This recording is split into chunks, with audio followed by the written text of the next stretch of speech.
Hey, I'm Al Korelin. Thanks very much for joining me. We are in Vancouver, British Columbia right now, where we are shooting video with some of the executives of some of our sponsor companies. Chatting right now with a guy who's an old friend, Rick Van Nieuwenhuyse. Rick is the founder and president and CEO of NovaGold. NovaGold, I think, is perhaps, when you look at developmental stage companies, I think it's the strongest one in the world. Al, good to be back and see you again. Tell us about it. You got properties in both Canada and the United States.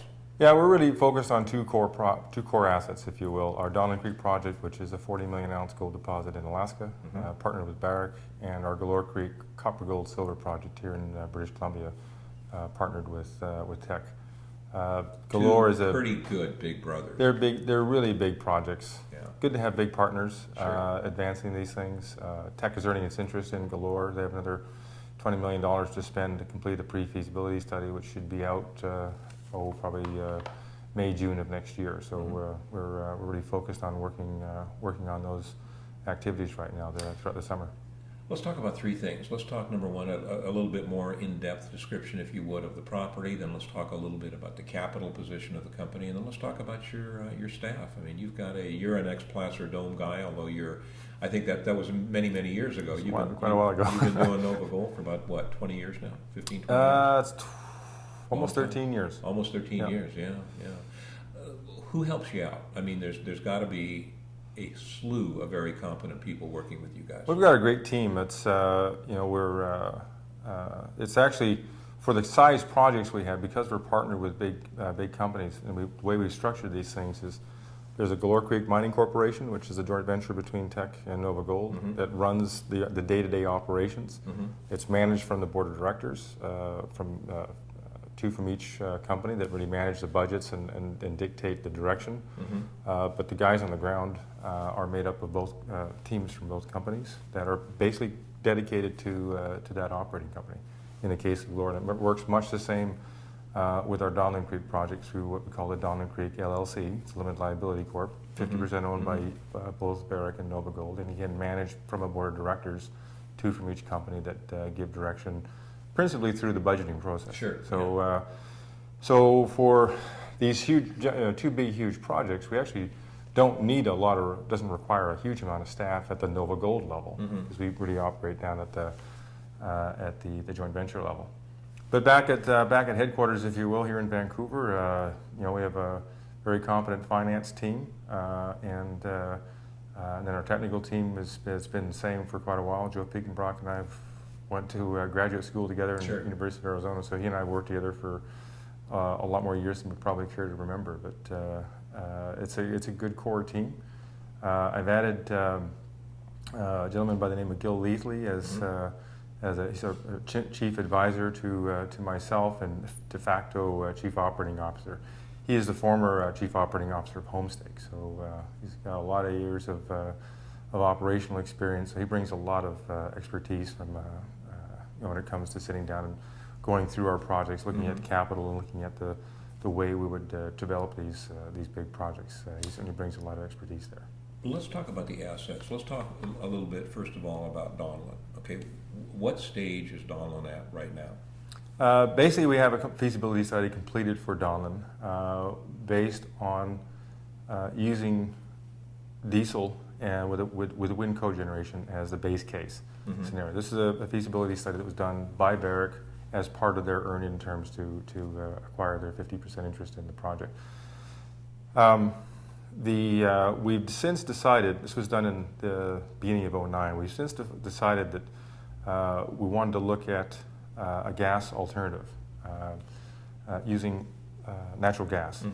And the reason is, there's a number of reasons why, but the main reason is from an economic standpoint, gas is about half as expensive to produce a kilowatt of power on site with gas delivered to site. Basically, you need a gas line to deliver that gas. So that's a primary motivation. We think there's some economic, in addition to the economic basis, there's also some environmental reasons why we think gas would be a cleaner burning fuel, and why it would be less impactful overall to the project. So we've initiated a feasibility study this year on the construction of a natural gas line to the project. And basically the contention there is we would start with liquid natural gas, an imported liquid natural gas that would go into the gas line, gasified, and then power generation on site. How's that going to turn out? Well, we don't know. We have to do the study, but Sure. we're based on What would you guess? Yeah. based on the preliminary economic assessment we've done. We think it's going to be very positive to the project. We think capital-wise, it'll be about the same as the diesel base case scenario. Mm-hmm. There's certain things that we won't have to be building with a diesel line if we go with gas, and of course you have the cost of the gas line itself. But we think Sure. they're pretty much compensating for the things that we won't have to build that are related to the diesel line, diesel pipelines, extra road, extra storage tanks, facilities, extra barges to move the fuel, etc. So we think net it's going to be a very positive outcome for the project. Energy makes up about 25% of our operating costs. Mm-hmm. So the first 5 years of operation, based on the feasibility, costs were about $400 an ounce. So if we can save 10% of that, 10 to 15% of that, we're in really good shape. So gas price, 50% less than producing diesel on Sure. power with diesel on site, and then that making up about 25% of our costs. Much better bottom line. We should be 10, 15% better cost structure. Let's switch over to Galore Creek. Yeah. How about what's going on there? We're currently completing a pre-feasibility study on the project. We've redesigned the project from a scoping level to mine in the valley and then mill the ore and dispose of the tailings on the road side of the mountain, if you will. Mm-hmm. If you recall, it's a fairly remote location. We had thought about a longer road access. We've actually shortened the road access and replaced that with a longer tunnel.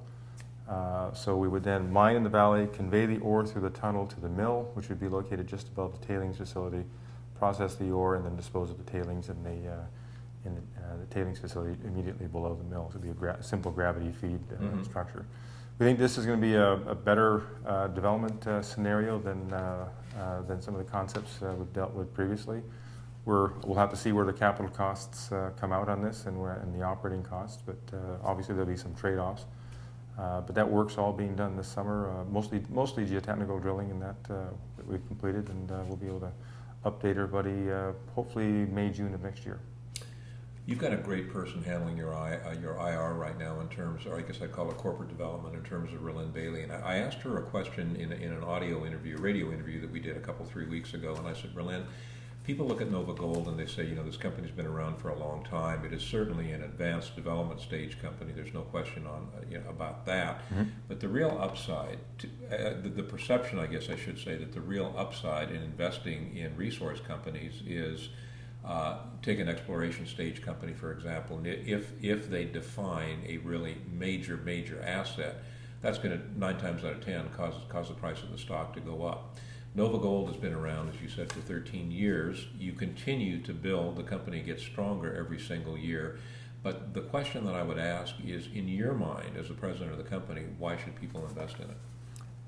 Basically, the basic answer I give is one that deals with leverage.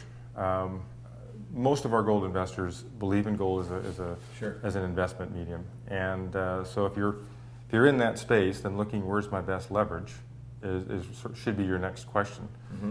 You can go buy physical gold, and you got to figure out what you do with it. Very little leverage in physical gold. And there's very little leverage. Yeah. You can buy the ETF if you believe in those sort of structures. Very little leverage. And there's very little leverage. You can buy Barrick and Newmont, same issue. Sure.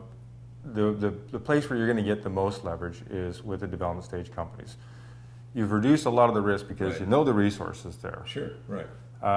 With us, those resources, those ounces of gold, those pounds of copper are in very safe jurisdictions. So you don't have the risk of you being nationalized by the government of the Congo or whatever. So you look at where are your other risks, and because we're partnered with Teck and Barrick, who are spending major dollars on these things, they've spent a lot more. They've spent 10 times as much money as we have on these things. We like that ratio. Sure. That's how they've earned their interest. Mm-hmm. So when you look at the fact that it's not just a junior company spending their money, it's these big guys spending their money, that should also give you comfort that these are real resources that are being developed into real mines. And so I think if you look at the leverage side of it, you can just do the math and you can see that it's an incredibly well leveraged story, and the fact that they're in safe jurisdictions being developed with big partners that are spending their dollars on these things as well should give you a lot of confidence. It's not only getting leverage, but you're getting confidence that these things are actually going to become mines. Real assets being turned into real mines. That's what NovaGold is all about. If you need any more information on this particular company, again, before I tell you that, I want to say don't construe this as being investment advice, because I'm not a registered investment advisor and neither is Rick. We're just a couple of guys who really like the resource industry a lot. Rick is a guy who knows the resource industry from backwards and forwards, from a technical standpoint, from other standpoints. I'm a guy who's been involved in it for a long, long time. This is a company I think that merits attention. If you want to get more information on NovaGold, click on the banner on our website. You get everything you could possibly want. Always a pleasure, Rick. Thanks. Good to see you now. Thanks.